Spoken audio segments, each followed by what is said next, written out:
Crimes against senior citizens totaled over $3.4 billion this past year. Well, what are the most common types of scams? Chad White is the General Counsel for Brookdale Senior Living. Good morning, Chad. Good morning. How are you? I'm fine and very interested to have this conversation with you because obviously this is a very real and huge problem. What are some of the scams out there that are tripping people up? Well, there are several, but some of the most common include family or relationship scams. And this is where a scammer pulls on the heartstrings, takes advantage of someone who may be lonely, or even scares a senior into thinking that a loved one may be hurt or in danger. And so one of the common ones common varieties of that is a senior gets a phone call from someone pretending to be a relative, and the relative says that they need money urgently for, maybe it's a grandson or a granddaughter, niece or nephew, and they're saying they need something for a car repair or past due rent or tuition or even bail money. It's very common that someone is trying to scam a senior out of money through a scam like that.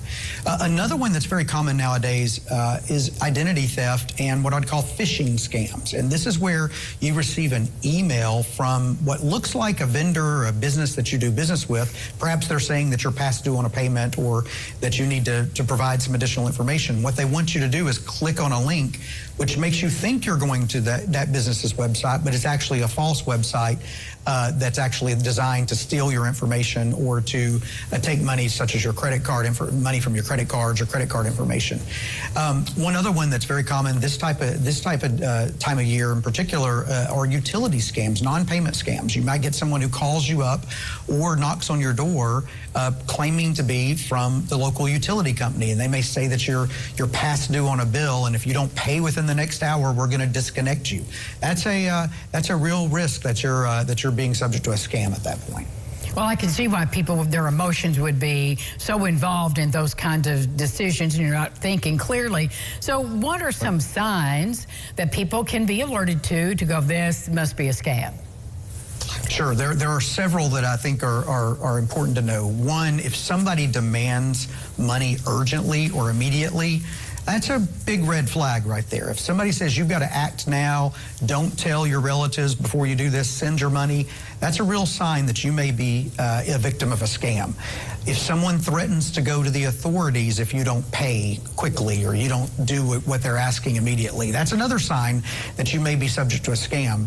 And then, importantly, if somebody asks you to wire money, particularly if they ask you to wire it overseas or make a payment in some other unusual form of payment such as a gift card or cryptocurrency, I think that's a very important sign that you may be a victim of or potential victim of a crime and that you need to push pause.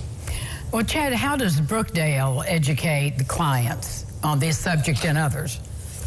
Well, it's very important to us. Our mission is to enrich lives, and so we use our size and scale to try to educate our residents and our family members as much as possible about things like this so that they can help avoid becoming a victim of such crimes. One of the things that we do in many of our communities, we'll have local experts in who are finance experts or security experts who will talk about up-to-date information regarding potential scams. We also have community newsletters, email communications, and website blogs that provide information from time to time to help educate and inform those. The best way to avoid a scam is to prevent it in the first place, and so education is the best way to handle that.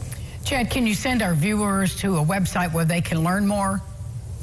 Sure. I'd encourage your viewers to visit Brookdale.com. That's our website. We have lots of additional information about how to avoid being scammed, what different types of scams there are, including links to other sites such as the FBI where you can learn additional information.